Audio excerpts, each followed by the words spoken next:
Hello fans, today we'll be making Ogbono soup. That nice finger licking, I don't know how I'm not poetic, but that soup is delicious. But today I'll not make my Ogbono soup with bitter leaf soup. I'll be making my Ogbono soup with Uziza leaf. Welcome on board. Now my pot is hot, it's dry. You can even see that color in it. It's hot, it's dry. Next I'll add palm oil.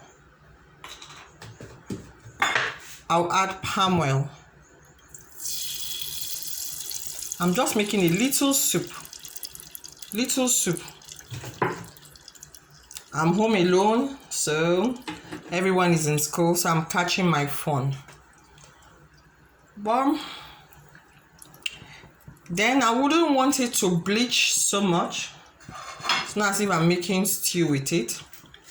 I wouldn't want it to bleach. Once the pot gets hot, which I can test by putting a little onion in it. You can hear the sound of my onion. And once that onion can fry, yes, when it fries and starts moving in the pot, once your onion starts moving, yes, you now pour in the rest. Yeah, that is it. So I'll pour in my onion.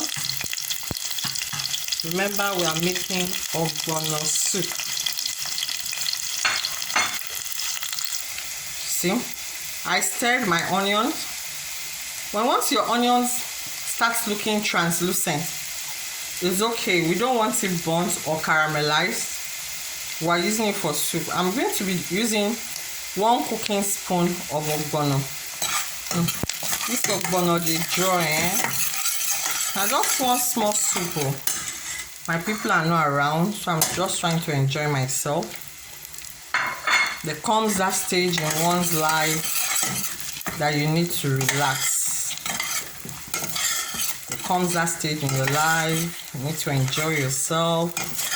For mothers, after a hard work, nights breastfeeding, backing of babies, going to the market, cleaning your house, you need to relax. In smoked fish, and I'm using turkey liver and a little bit of stockfish. I've added my palm oil already. I'll be using crayfish, a little bit of salt. I'll also be using beef. Then I have my Uziza, red scotch bonnet pepper, my yellow pepper, and a bullion cube. So my Ogbono is frying now. Next I'll put in my stock. That's what I'm going to put in. So you can see how it looks. You fry it so it goes dry. You fry your Ogbono. This is the frying method. In the boiling method, when you boil your meat, the stock water is still warm. Then when the stock water, you leave a little bit of stock water in the boiling method.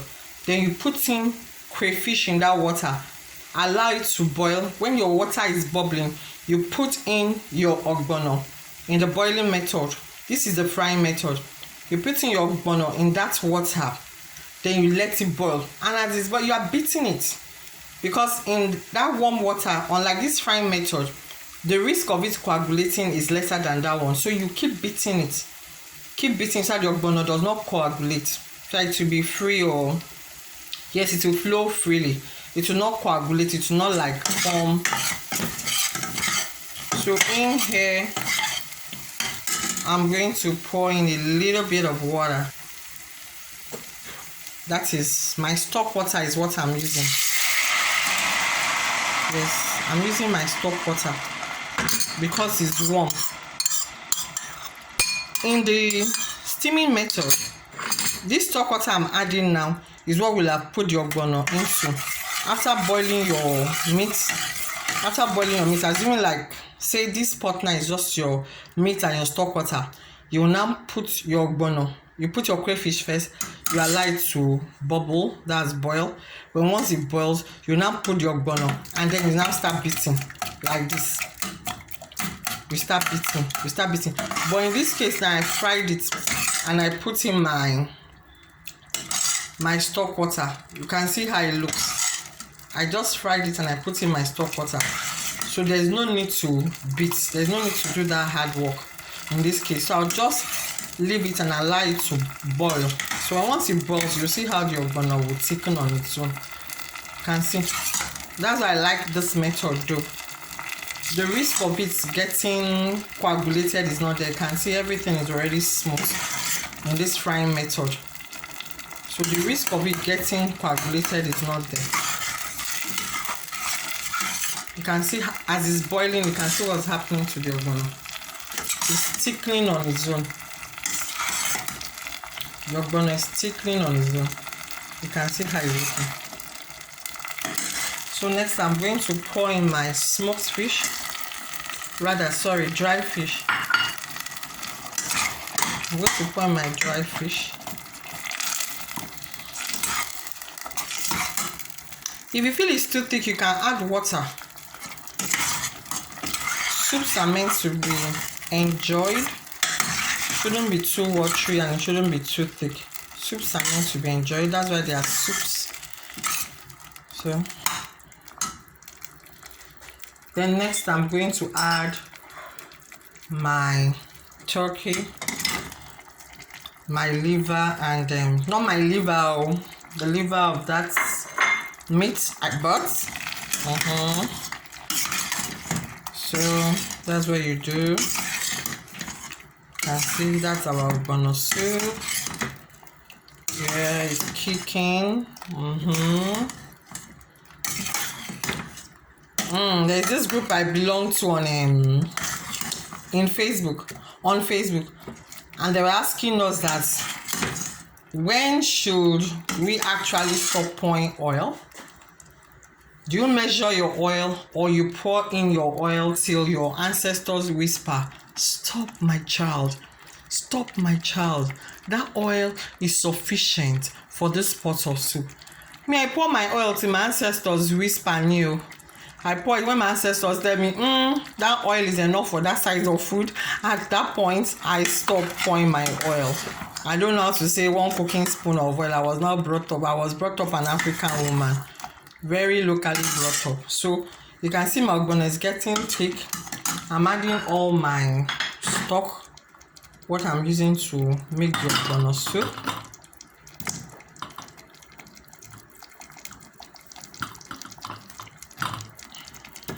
So everything is in there. I'm going to add water because this is not what I want. You can see. I'm going to add a little bit of water. So I'm going to add like a tablespoon of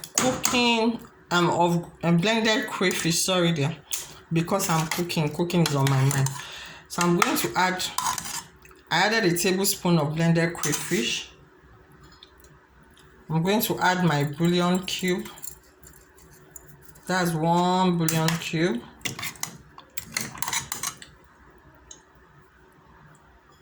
I'm going to add my Uziza and yellow pepper. I want them still fresh. So once it steams now, I will stop the heat. So there goes.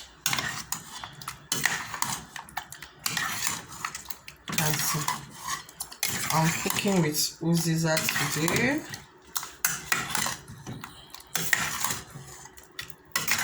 I'm not cooking with bitter leaf. The last ogbono I ate, I did it with bitter leaf. It's so nice with Uziza leaf too. Even the English don't elude me. Fragrance now for perfume. What's it called? The flavor it will add to the soup. So that's my Uziza leaf. You can see it. Makes it beautiful. bitter leaf is okay, Uziza is okay for ogbono soup. But if I'm doing okra, I can do this Uziza, pumpkin leaf, and basically okra I do Uziza and pumpkin leaf.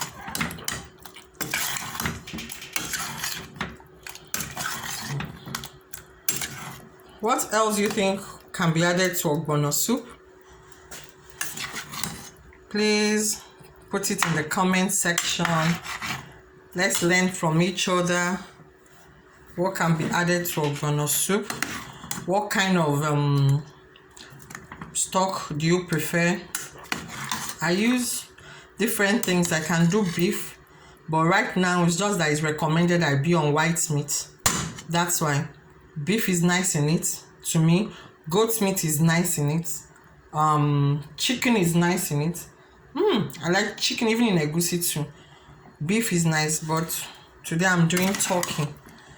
I want to go low on the fat, so we're going to leave. And in ogbono soup or all draw soups basically, please don't cover while cooking. It's going to cut. Yes, that elasticity is going to cut it off, so you don't cover it. And the same thing with banga. If you're making banga soup, don't cover. If you want, especially if you want your banga soup to thicken, you don't cover it. If you cover it, your banga soup is not going to thicken, it's going to get watery. So those are my kitchen tips. You know, I always give people kitchen tips when I'm cooking. So I'm going to leave this and let it steam. When once it steams, I put it down. And that will be our ogbono soup. So this is our ogbono soup. This is how the final product looks like. If you love this video, please like, share, and subscribe.